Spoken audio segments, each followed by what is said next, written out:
अस्सलाम वालेकुम एवरीवन, मेरा नाम है फ़ाइज़ा अत्तर और जैसे कि आपको पता है कि हमारी ऑनलाइन क्लासेस का आगाज़ हो चुका है, तो आज मैं यहाँ मौजूद हूँ आप सबके सामने बायोलॉजी सेकंड ईयर का पहला चैप्टर लेकर यानी कि लेक्चर नंबर 1 लेकर मैं यहाँ पर मौजूद हूँ।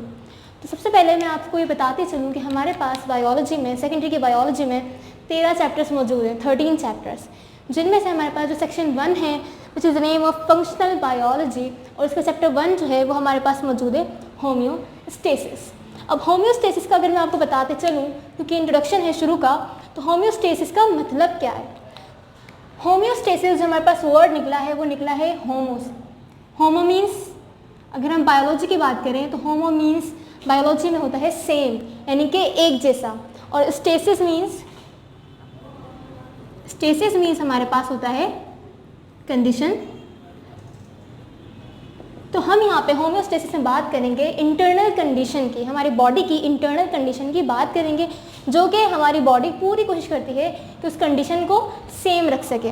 ठीक है, तो होम्योस्टेसिस से आपको समझ में आया, सेम कंडीशन हमारी बॉडी के अंदर की, वो कहलाता है होम्योस्टेसिस। ये पूरा एक मैकेनिज्म है जिसमें हमारी बॉडी का हर ऑर्गन पूरी कोशिश करता है कि हमारी बॉडी का जो टेम्परेचर है और इसके अलावा बहुत सारी चीज़ें हैं वो तमाम चीज़ें सेम रहें, मेंटेन रहें, चेक एंड बैलेंस रहें। ठीक है, अब डिफरेंट इंपॉर्टेंट एस्पेक्ट्स जो हैं वो होम्योस्टेसिस के मुतालिक हमारे पास मौजूद हैं, जिनमें सबसे पहला एस्पेक्ट जो है वो है हमारे पास ऑस्मोरेगुलेशन। सबसे पहला है हमारे पास ऑस्मोरेगुलेशन, सेकंड है हमारे पास एक्सक्रीशन, और थर्ड हमारे पास मौजूद है थर्मोरेगुलेशन।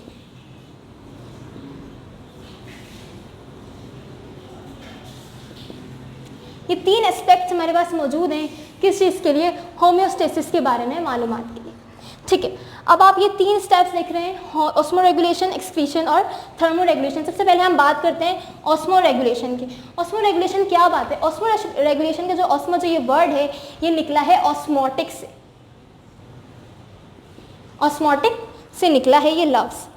ऑस्मोटिक यानी कि ऑस्मोरेगुलेशन, इसमें हम जानते हैं ये कि हमारी बॉडी में जो ऑस्मोटिक प्रेशर है, जो सॉल्यूट का वाटर की जो कंसंट्रेशन है वो कितनी है, वो कैसी है, ये तमाम चीज़ें जो मेंटेन रखनी होती हैं ये आ जाता है ऑस्मोरेगुलेशन में। और ये बात याद रखनी है कि ऑस्मोरेगुलेशन में हमारा जो ऑस्मोटिक प्रेशर होता है यानी कि सॉल्यूट और वाटर ये मूव करता है, सॉल्यूट प्लस वाटर ये मूव करता है from higher concentration to lower concentration. ठीक है, ऑस्मोटिक प्रेशर यानी कि सॉल्यूट प्लस वाटर ये दोनों चीज़ें कहाँ मूव करती है, हायर कंसंट्रेशन से लोअर कंसंट्रेशन की जानिब मूव करती हैं। उसके बाद हम नेक्स्ट स्टेप पे आ जाते हैं, वो है हमारे पास एक्सक्रीशन। एक्सक्रीशन जो लफ्ज़ निकला है वो निकला है रिमूवल से, रिमूव हो जाना किसी चीज़ का, गायब हो जाना, चले जाना वहाँ से। तो एक्सक्रीशन वर्ड जो है वो हमारी बॉडी के लिए इस्तेमाल किया जाता है कि जो हमारी बॉडी में से तमाम हार्मफुल चीज़ें जो है वो रिमूव की जाती हैं with the help of kidney of course, वो कहलाता है हमारे पास एक्सक्रीशन। एक्सक्रीशन के बाद जो थर्ड स्टेप आता है हमारे पास वो है थर्मोरेगुलेशन। आपको पता है कि थर्मो मीन्स जो है वो यहाँ पे हम लेते हैं टेम्परेचर, तो टेम्परेचर की जो रेगुलेशन है हमारी बॉडी में कि वो ज़्यादा इंक्रीज़ ना हो जाए या ज़्यादा डिक्रीज़ ना हो जाए, वो आ जाता है हमारे पास थर्मोरेगुलेशन में। और ये तमाम एस्पेक्ट्स जो हैं वो हमारे पास किस में आ जाते हैं, होम्योस्टेसिस में। ऑस्मोरेगुलेशन एक दफ़ा दोबारा बताते चलूँ, ऑस्मोरेगुलेशन में हमारी बॉडी में जो सॉल्यूट की तादाद है, जो वाटर की तादाद है, वो कहाँ ज़्यादा हाई है, कहाँ ज़्यादा लोअर है, ये तमाम चीज़ें जो मेंटेन की जाती हैं वो ऑस्मोरेगुलेशन कहलाता है। अगर हमारी बॉडी में किसी चीज़ की तादाद ज़्यादा हो जाती है, उसको रिमूव करने के लिए हमारी बॉडी से, जो कि क्योंकि वो ज़्यादा हार्मफुल होती है, तो हमारी बॉडी में वो कॉन्सेप्ट कहलाता है एक्सक्रीशन। जो थर्ड है हमारी बॉडी का टेम्परेचर मेंटेन करना, उसको चेक एंड बैलेंस करना, वो कहलाता है थर्मोरेगुलेशन। ये 3 जो मेन एस्पेक्ट्स हैं वो हैं होम्योस्टेसिस के। इस 3 के बाद कि हमारी बॉडी को जो मेंटेन की जाती हैं हालत तमाम बरकरार रखी जाती हैं, अगर आपको ये तमाम 3 चीज़ें समझ में आ गई हैं तो इसके बाद एक टॉपिक है हमारे पास, इसके बाद वो है फीडबैक कॉन्सेप्ट। तो अगर हम बात करें अपने फीडबैक कॉन्सेप्ट की, तो इसमें होता क्या है कि हमारी बॉडी में जो फिजियोलॉजिकल प्रोसेसेस होते हैं वो डिपेंड करते हैं हमारे होम्योस्टेसिस पे। वो तमाम फिजियोलॉजिकल प्रोसेस इस सब में इन्वॉल्व होते हैं। अब फीडबैक कॉन्सेप्ट में हमें चेक और बैलेंस सिस्टम जो रखा जाता है, इसमें हमारे पास 3 ऑर्गन्स जो हैं वो इन्वॉल्व होते हैं। वो 3 ऑर्गन्स कौन कौन से होते हैं? Number 1 is receptor,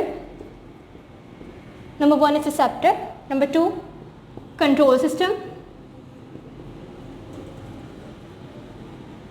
and number 3 is effector। ये 3 ऑर्गन्स, रिसेप्टर, कंट्रोल सिस्टम और इफेक्टर, ये तीनों सिस्टम जो हैं, ये तीनों ऑर्गन्स जो हैं वो इन्वॉल्व होते हैं हमारे पास फीडबैक सिस्टम यानी कि चेक एंड बैलेंस मैकेनिज्म में इन्वॉल्व होता है। अच्छा, अगर हम बात करें रिसेप्टर की, जो कि अगर आसानी की बात करें तो इसका मतलब होता है रिसीव करना, किस चीज़ को रिसीव करना। ठीक है, तो रिसेप्टर जो हमारे पास न्यूरॉन्स होते हैं वो क्या काम करते हैं? वो रिसीव करते हैं किसी भी पैगाम को। रिसीव करने के बाद वो उस पैगाम को पहुंचाते हैं हमारे पास कंट्रोल सिस्टम में, जो कि एनिमल्स में कंट्रोल सिस्टम जो होता है वो होता है ब्रेन का। ठीक है, तो ये तमाम पैगाम, अगर किसी ऑर्गन में कुछ मसला चल रहा है या कुछ अप एंड डाउन्स हो गए हैं, तो चेक करने के बाद वो रिसेप्टर्स जो हैं वो उस पैगाम को रिसीव करते हैं और उसको पहुंचाते हैं हमारे ब्रेन यानी कि कंट्रोल सिस्टम तक। ठीक है, ब्रेन तक पहुंचाने के बाद ब्रेन जब इस पैगाम को रिसीव करता है, अपने पास हासिल करता है, उसके बाद वो इफेक्टर्स को ये बताता है कि उनको रिप्लाई देता है कि उनको वहाँ जाके, उस जगह पे जाके जहाँ पे कुछ मसला हुआ, वहाँ जाके करना क्या है। ये काम होता है इफेक्टर्स का कि वो उस जगह, उस एग्जैक्ट जगह पर जाके वहाँ पे जो मसला हुआ है उसको जाके सही करेंगे। ये काम होता है किनका? इफेक्टर का। तो रिसीव करना, ब्रेन तक पहुंचाना, ब्रेन के बाद इफेक्टर के ज़रिए उस जगह, वापस उस जगह तक पहुंचाना जहाँ पे कुछ मसला हुआ है, ये तमाम चीज़ें, तमाम ऑर्गन्स इन्वॉल्व होते हैं हमारे पास फीडबैक कॉन्सेप्ट में यानी कि चेक एंड बैलेंस सिस्टम। कि अगर किसी जगह कुछ मसला हो गया है तो वहाँ पे चेक किया जाता है, वापस ब्रेन तक पहुँचाया जाता है, फिर ब्रेन जो है वहाँ पे जवाब पहुँचाता है कि वहाँ पे क्या किया जाए। ये तमाम चीज़ें जो हैं वो फीडबैक कॉन्सेप्ट में आ जाती हैं। इन सब के बाद, इन तमाम ऑर्गन्स के बाद अगर हम फीडबैक कॉन्सेप्ट की बात करें तो ये 2 टाइप्स के होते हैं। अब ये 2 टाइप्स क्या होते हैं ये हम इंशाल्लाह बात करेंगे अपने अगले लेक्चर में, लेक्चर नंबर 2 में। तब तक के लिए मुझे दीजिए इजाज़त।